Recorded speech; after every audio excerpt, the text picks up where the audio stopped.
Après 4 mois d'apprentissage du russe, je n'ai pas eu le courage de m'attaquer aux lettres cursives. Vous savez, les lettres écrites à la main, pas les lettres qui s'écrivent par ordinateur. Et pourquoi? Parce que les lettres cursives sont différentes des lettres majuscules qui s'écrivent par ordinateur. Donc voilà, aujourd'hui je vais passer par-dessus et je vais utiliser mon cahier d'exercice pour tracer quelques lettres et je vous amène directement avec moi.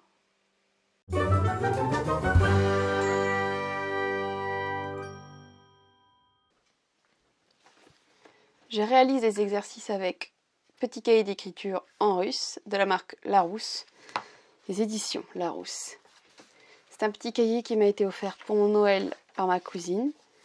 Il contient pas mal de petites choses, dont des exercices d'écriture. Alors comme je n'ai pas envie d'écrire directement sur le cahier, pour ne pas le gâcher, pour pouvoir l'utiliser le plus longtemps possible, j'ai fait des copies. Voici. Donc j'ai pris bien sûr les lettres qui pour un francophone est les plus biscornues. Voilà. Il y en a plusieurs de ce style-là.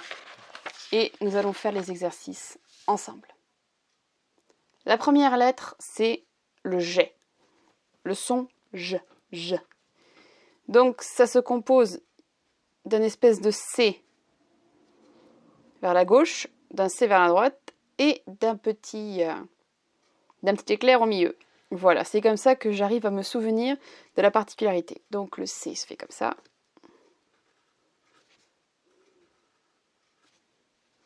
Le petit zigzag.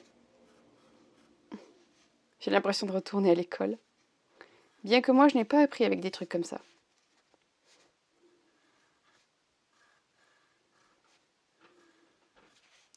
Ah, vous voyez, déjà qu'à la base, je n'ai pas une écriture terrible, alors il vaudra peut-être mieux que je favorise l'écriture sur clavier. D'habitude, voilà. Je sais que je suis censée faire, mais visuellement parlant, je ne suis pas sûre que j'aurai de bons résultats tout à l'heure. Dites-moi vous dans les commentaires si vous avez de la facilité ou non à écrire les lettres cursives. Alors on y va.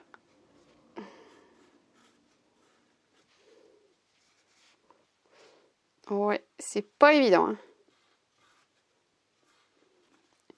J'ai tendance à vouloir lier vraiment tout, alors que d'après ce que je vois ici, c'est vraiment un truc différent. Et moi, j'arrondis tout. J'arrondis tout. Alors que c'est plutôt comme ça. Tac, tac, tac. Yo. Voilà, on essaie d'en faire une dernière. Tac, tac, tac. Yo. Voilà. C'est assez déstabilisant.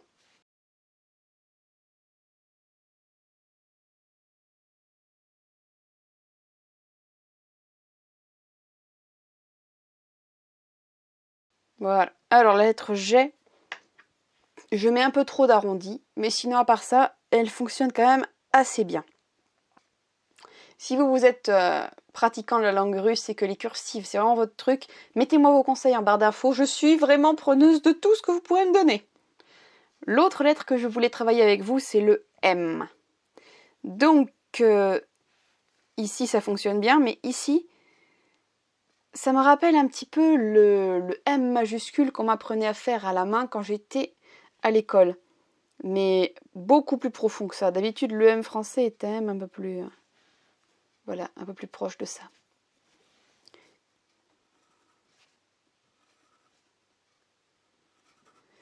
Ce qui est bizarre, je trouve, avec les cursives, c'est autant il y a du raide et autant il y a aussi de la courbe. En fait, il n'y a pas de juste milieu, si je puis dire. Raide, courbe. Raide, courbe. Donc ça fait ça, ça et ça.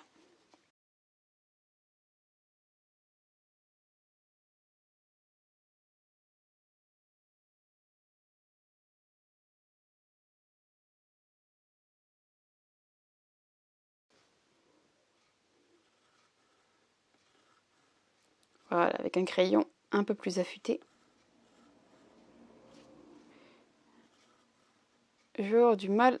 On dirait un grand U au final. Vous ne trouvez pas? C'était peut-être que mon opinion, mais je trouve qu'en français, on est peut-être un peu plus dans les boucles. Dites-moi ce que vous en pensez. Quelle est votre expérience? Ah, j'ai du mal, hein. Mais là, je trouve que ça va.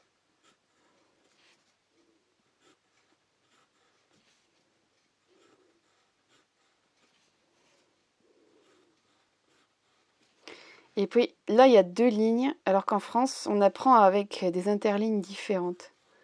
C'est assez amusant. Avec quel genre d'interligne, vous avez appris à écrire? Moi, dans la vieille école, on apprenait à écrire avec les 3 interlignes. Je vous mettrai une petite capture d'écran. C'est assez intéressant. Ici, là, pareil pour les plus petits. Youk, youp, youp, youp.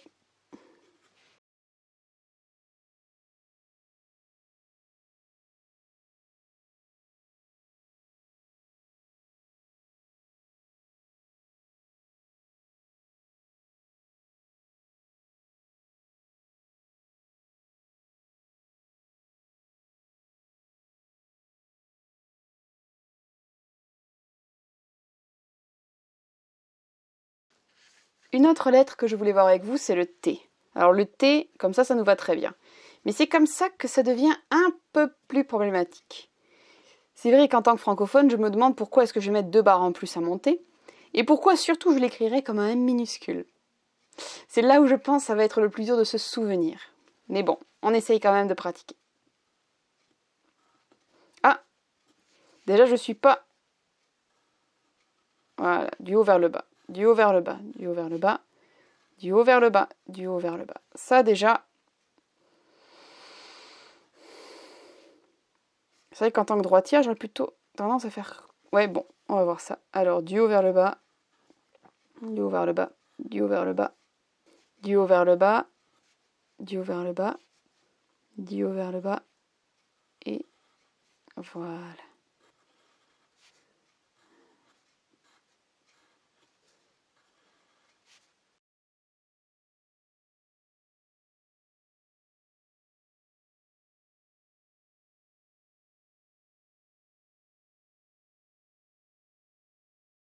C'est vrai que j'aurais aussi tendance à vouloir arrondir un petit peu le haut.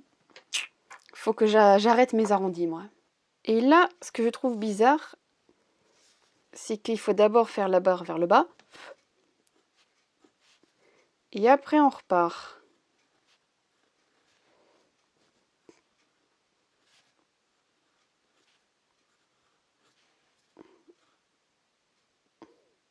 Mais bon, d'accord. Hein. Faut pas pousser mémé dans les orties. Hein. On a droit quand même de repasser par-dessus.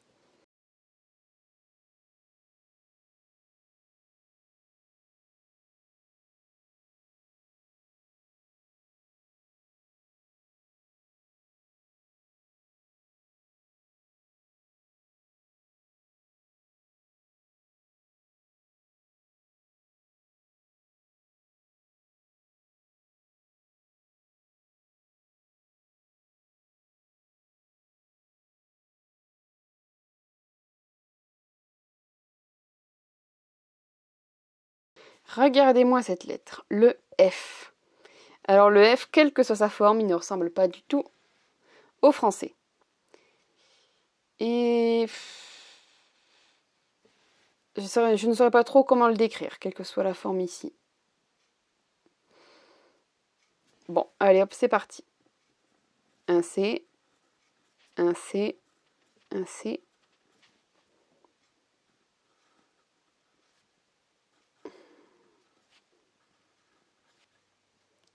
D'abord ici, ensuite là et ensuite ici. D'abord ici, ensuite là et ensuite ici. Moi j'aurais plutôt tendance à faire ça. En fait, j'aurais tendance à faire comme une queue de cerise entourée par un 8. Comment vous le décririez, vous? Allez, on refait comme ils ont demandé. J'ai l'impression de revenir en primaire. Même si on ne m'a jamais fait ça pour écrire. C'est plutôt la méthode Montessori qui fait comme ça, j'ai l'impression. Et l'idée de revenir, même pas en primaire, en maternelle, n'est pas quelque chose qui me plaît beaucoup. Parce qu'en maternelle, quand j'apprenais à écrire, j'avais une prof qui me tirait les oreilles quand j'écrivais pas convenablement. Et elle avait des ongles longs comme ceux d'une sorcière.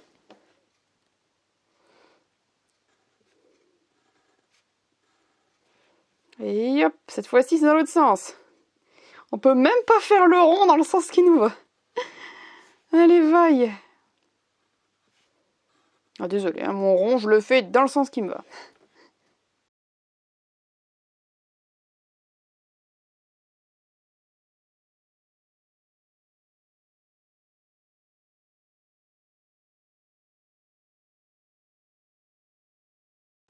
La lettre Ts est aussi une lettre que je voulais voir avec vous parce que, regardez, ça me faisait penser à une sorte de Y mal formé. Comme une sorte de Y OGM qui aurait dévié. Voilà. Donc, voyons voir comment est-ce qu'on le fait. On fait d'abord un serpent, un S. Après, on fait ça. Et après, on fait un tout petit bébé Y. Un petit bébé Y. Comme un petit serpenteau. Et ça donne ça. D'abord le S. La barre. Et le bébé Y. Ouh là là là là. Je ne veux pas vexer, mais je trouve ça un peu biscornu. C'est vrai que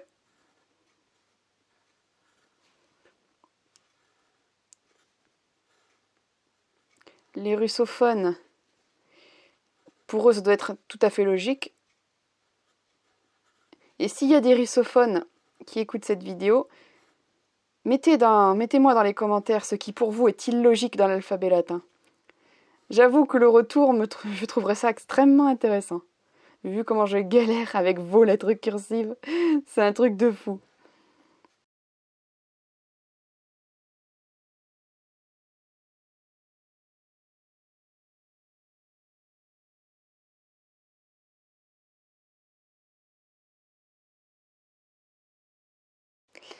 Le tche, je le trouve intéressant parce que, regardez, il ressemble à un Y, mais ici, il ressemble plutôt à un R. Vous ne trouvez pas? Donc, on va essayer.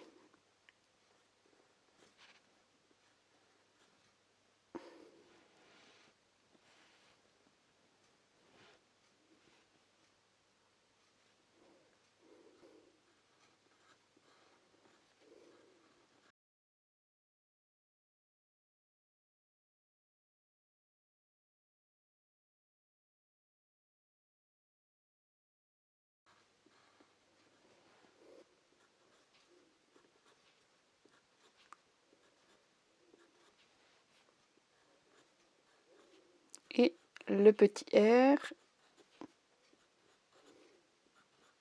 Ah là, il y a de l'arrondi au moins. C'est une sorte de R qui n'a pas de partie gauche.